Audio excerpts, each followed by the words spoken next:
We are now joined by Phil Soper, President and Chief Executive at Royal LePage. He is in Toronto, as is Jim Murphy of the Canadian Association of Mortgage Brokers. Gentlemen, if we could start with your impressions of what the Finance Minister wants to do. Mr. Soper, can we start with you, sir? Well, I think today's announcement was as much about the message as it was about the actual measures. It was clear that policymakers and the minister needed to put an exclamation mark behind the concerns that related to rising household debt, and they did that with this. The measures themselves, though, shouldn't have a significant impact on the housing industry itself. Mr. Murphy. I think, Dan, as Phil says, the government's trying to find a balance between increasing household debt while at the same time trying to keep a healthy housing market.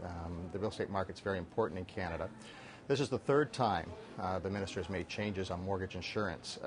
He made changes, in fact, that came into effect a little over 6 months ago. So that's clearly something they've monitored, and it only affects mortgage-insured products. It's important to note that 70% of Canadians are homeowners, of which a third of those have no mortgage, and of the remaining that do have a mortgage, less than half have mortgages that are insured.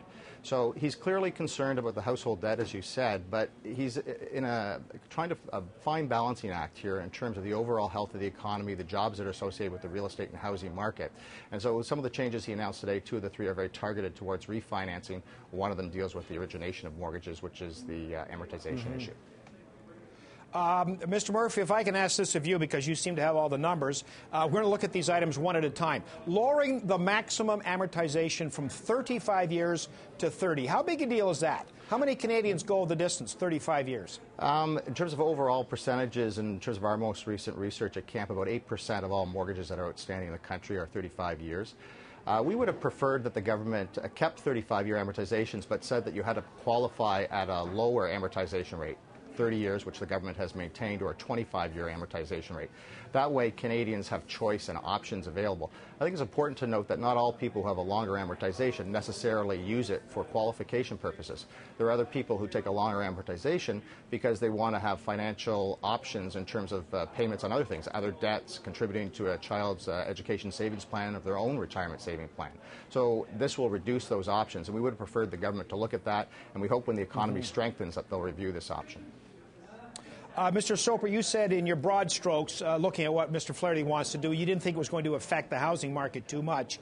He might have done something about the minimum down payment, but he did not. That would have had a profound impact, would it not? Profound's the right word, particularly for those Canadian families who are looking to purchase their first home. Playing with the down payment provisions in very short order takes many people out of the marketplace, and it's one thing if we step back, the market is cooling on its own. The number of transactions that occurred as the year was closing in 2010 were markedly down from the previous year, and we anticipate fewer homes to trade hands next year. The measures that the minister have taken, they're important messages to send, but by far and away the biggest stimulus impact in the market right now is the cost of money, and that's widely expected to increase in the second half of the year. So we'll likely see some pull-ahead effect and more transactions early in the year than would have happened naturally. Mr. Murphy, how many Canadians default on their mortgages? It's a very low number. In fact, the minister in his press conference quoted that. It's less than 0.5% in terms of Canadians that are in arrears, behind on their mortgages. So it's a very low number. And I think this is a very important point because, as the minister also indicated, Canadians, this is not the United States. Canadians pay down their principal on their mortgages. We're more conservative.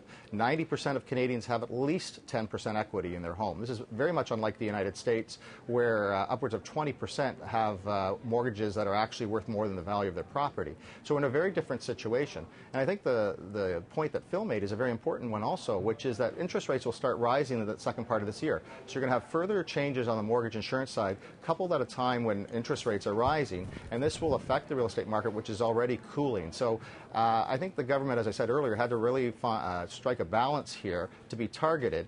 But with interest rates rising, some of these things may have been looked after by themselves.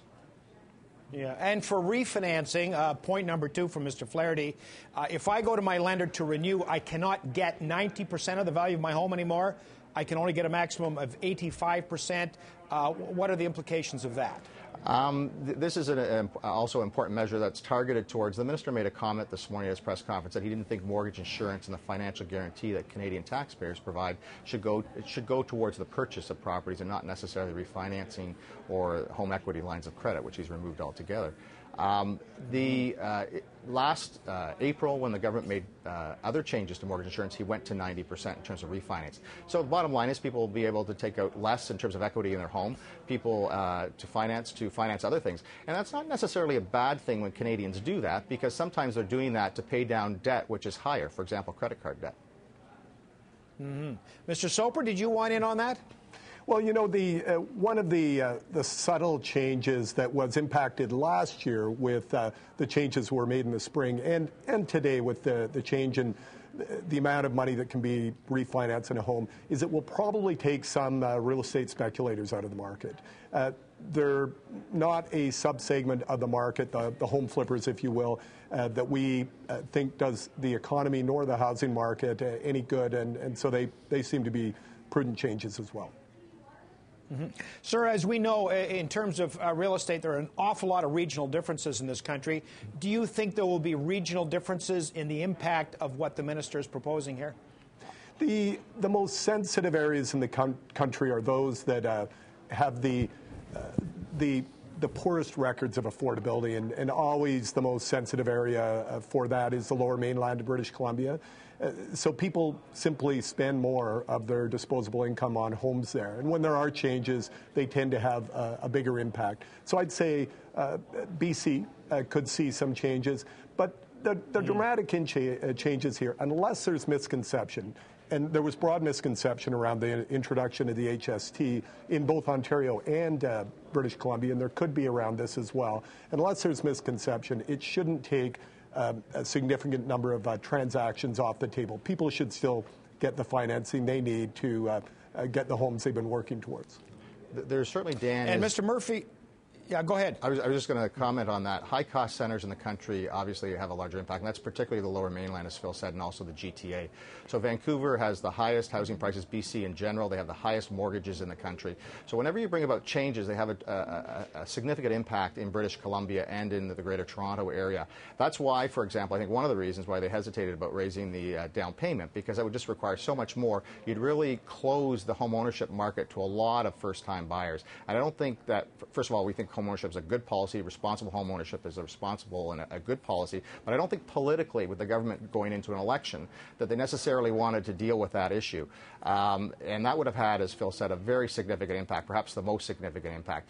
There are a number of our members who are very concerned that some of these changes seem to be more directed towards high-cost centres. I mean, one of the changes Minister Flaherty made last spring was about 20%. You had to have 20% down for an investment property. Well, that was aimed directly at the condominium market in both Vancouver and Toronto. So there is concern around those segments of the market overall. And I think the government is trying to target these things by dealing with that part of it, but it does have an impact in the rest of the country where it's not necessarily an issue. And just quickly, gentlemen, on the last point from Mr. Flaherty, the fact that the government is going to remove insurance on home equity lines of credit, is that to prevent me, the homeowner, from using my house as collateral to buy a snowmobile? Is that what it's for? You know, a small percentage of home-based loans actually went to consumer durables. The number one expenditure was on the home itself. It was on renovations. So even that is a relatively minor change, and banks will have to shift their product and get more creative, but it won't take that product off the table altogether. I think that what the minister was concerned about, the government was concerned about in our discussions with Ottawa, was about the fact that these were growing. That Canadians were tapping into these things. As I said earlier, when you talked about what the overall refinancing figure was, these aren't necessarily bad products in the sense that people sometimes take out a home equity line of credit, a line of credit where they use the house as the collateral to pay down other debt levels, not only renovation in terms of their house, but other higher interest payments they may have. So there may be some impact on that in terms of the products that are out there, and the amount of HELOCs or home equity line of credits that were actually insured may be smaller in terms of the overall amount. Gentlemen, we thank you for helping us understand this today. Thank you. My pleasure. Jim Murphy is with the Canadian Association of Mortgage Brokers. He was joining us in Toronto, as was Phil Soper, the President and Chief Executive Officer of Royal LePage.